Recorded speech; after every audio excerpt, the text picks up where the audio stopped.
Former Umno Advisory Council Chairman Tengku Razaleigh Hamzah has warned Barisan Nasional against being overconfident about its landslide win at the Melaka state elections in pushing for a general election to be held soon.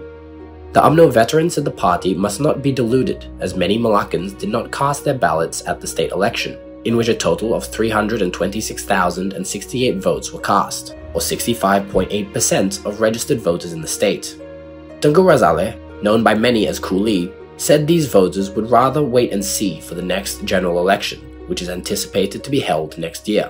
I'm not suggesting that Melaka will have another election to coincide with the general election for parliament elsewhere, but I'm suggesting that they think that this is a small election compared to the big one that is going to move things after the GE15, which I think is going to happen.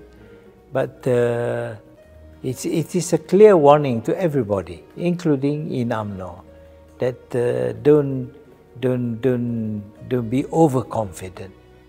You may have strong support in parts of Melaka, and similarly in the whole of the federation, you may have pockets of strong anti-Barisan Nasional, anti-UMNO developing, and that is going to really shock and disappoint you when the time comes for the general election. BN won 21 of the 28 seats that were up for grabs at the Melaka polls, giving it a two-third majority in the State Assembly. The big win prompted BN Deputy Chairman and UMNO Deputy President Muhammad Hassan to urge Prime Minister Ismail Sabri Yaakob to call for an early general election, as the voters were seemingly siding with BN. But Tengku Razaleigh said BN won by slim margins in some seats in Melaka, with majorities of less than 1,000, warning that these voters might not remain with the coalition if it does not perform well. He said BN cannot consider its landslide win in Melaka as a vote of confidence in the party by voters, pointing out that the coalition obtained less than 40% of the total votes at the polls. We are going to be sorely mistaken if we think that the two-thirds majority is a vote of confidence on the party. I think we have to work very hard and we have to be very careful. He said UMNO needed to go through a continuous process of reforming itself, adding that there was too much power vested in the UMNO leadership. This left them out of touch with the realities of the grassroots, as the leaders became more elitist, he said, which would erode UMNO's support.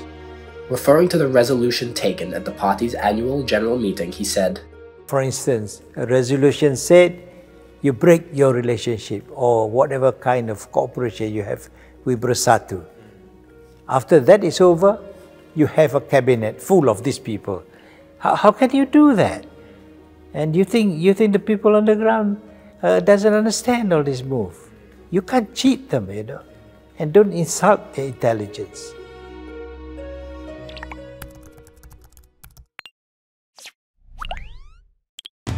Telefon baru percuma untuk semua. Pilih mana satu anda suka tanpa perlu kelulusan atau pendahuluan. Padankan dengan pelan pascabayar tanpa had terbaik kami.